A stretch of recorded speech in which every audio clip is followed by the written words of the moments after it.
Hello. Today I want to talk about speaking an alternative narrative to that of toxic masculinity.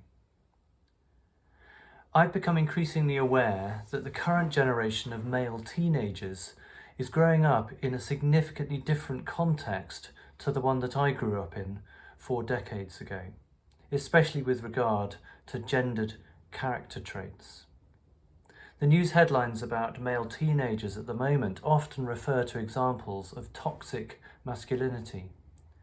I believe that it's important to bring an alternative narrative to the table, offering an alternative type of masculinity, which will enable our male teenagers to grow up into the best possible young men. When discussing recently with some friends, and a big thank you for their ongoing input into these ideas, what should be an ideal male personality trait, we found it easy to say what negative behaviours should be avoided, but harder to say which should be encouraged. This set me thinking, and the list below is a result of working outwards from the negative behaviours to alternative positive character traits. Many of these have Christian foundations, but can also stand within a secular context. Many of these qualities could also be ascribed to women as well as men, but I believe that they need to be prioritised with men in particular in order for them to flourish in contemporary society. Men need to be meek, not domineering. It's vital that young men are sensitive to the implications of living within the remnants of a patriarchal society and to avoid dominating any context unhelpfully. Instead, they need to be meek. Meekness is not weakness. It is strength under control. Men need to be sacrificial, not selfish. The vital distinction here is about whether a particular action is self-centered or other people-centered. When an action is other people-centered, it means that they are preferring the interests of someone else, often at a cost to themselves. Men should be vulnerable, not impassive. Men in particular are often caricatured as holding in their emotions and being unable, or perhaps unwilling, to share their deeper feelings with others. Much work has been done to spell out the dangers for mental health of this position, and to encourage men in particular to share their feelings and to be vulnerable. This is not a sign of weakness, but rather is a sign of courage. Men should be proactive, not reactive.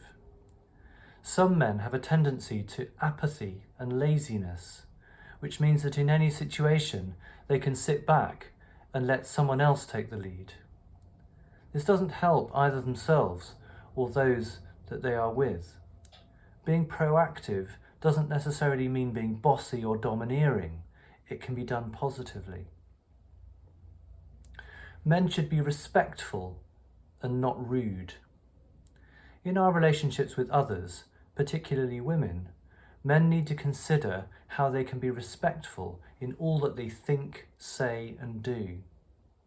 Being respectful to someone indicates that you believe that their opinions are valid and valuable. Men should be empowering, not discouraging. There is a fundamental difference between aiming to build someone up and trying to tear them down. Men need to practice the art of encouraging and empowering others, and to enjoy watching them grow in confidence. Men should be servant-hearted, not entitled. Jesus set the example here by teaching that he came to the world not to be served, but to serve. We need to be similarly committed to the giving of ourselves for the benefit of others. Men should be integrous, not hypocritical. Jesus called out some of the religious establishment of his day for saying one thing and doing the opposite. It is so important for men in particular to be consistent and true to their words. In other words, to be full of integrity. Men should be relational, not isolationist.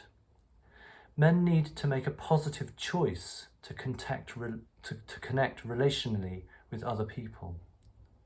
This takes emotional effort and a willingness to invest in the time it takes to develop meaningful connections with others. Men should be intentional, not passive. Being intentional means choosing to take an action with a particular positive outcome in mind. Taking this kind of initiative in our relationships is an important part of developing deeper links with each other. Men should be faithful, not flighty. It is a mark of relational success when people confidently expect a friend to be reliable because they have a good track record on this front. Fidelity facilitates the deepening of a relationship because it is based on trust.